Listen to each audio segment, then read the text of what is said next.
25 золотых медалей, 3 пояса, за плечами около 30 международных и всероссийских соревнований. Джамбулат Галаев может смело похвастаться своими результатами, и он не собирается останавливаться на достигнутом и совершенствует свое мастерство с каждым выходом на ковер. В этот раз 17-летний спортсмен зашел на всероссийский пьедестал. Суперсхватка за пояс стала для него одним из важнейших турниров. В этом году он планирует осуществить свою многолетнюю мечту. Отличный результат в начале года станет стимулом достичь ее.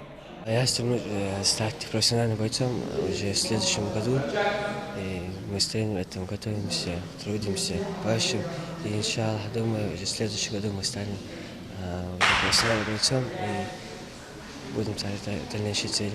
Если Джамбулат стремится стать профессиональным бойцом смешанных единоборств, то у Расула Миржоева стимул к победе был совсем другим. 9-летний грэпплер провел 4 схватки в рамках турнира и заслуженно забрал свое золото и пояс. Это первая такая высокая награда на его счету.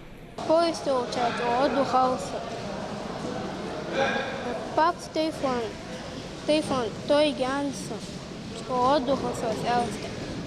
Всероссийский турнир по грэпплингу в Москве собрал на своей площадке более 400 спортсменов со всех уголков России. Спортсмены сражались во всех возрастных и весовых категориях. Ингушетию представил спортивный клуб «Панчер», который отобрал 22 воспитанника смешанных единоборств. Результат впечатляющий: 15 золотых медалей с поясами и 5 серебряных. Один из триумфаторов – Алим Мережков. В свои 14 лет он уже кандидат на мастера спорта, а в копилке серебряная медаль чемпионата Европы. По словам бойца, турнир в Москве выдался не самым легким, но это не помешало Алиму уверенно взять золото. Считай по правилу жертв, правила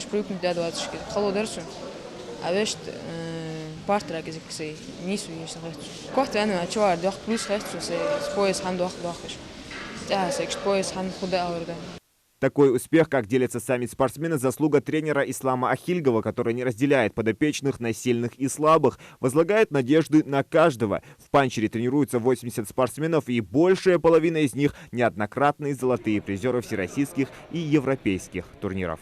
У нас еще вот в этом месяце, в начале месяца, очень хороший выезд должен быть тоже на видимо и тоже в Москву на международный турнир, но это будет уже по смешанным единоборствам. Сейчас мы последние недели 3, можно сказать, чисто по грэпплингу готовились. Сейчас вот с завтрашнего дня у нас начинается работа по смешанному работе, так как мы будем выступать уже по смешанным единоборствам. Впереди спортсменов ждут очередные соревнования и, как делится тренер, новые триумфы. Ведь волю к победе у ребят не занимать. Зелимхан Кылоев, Адам Гулоев, Асхаб Белакиев. Новости 24.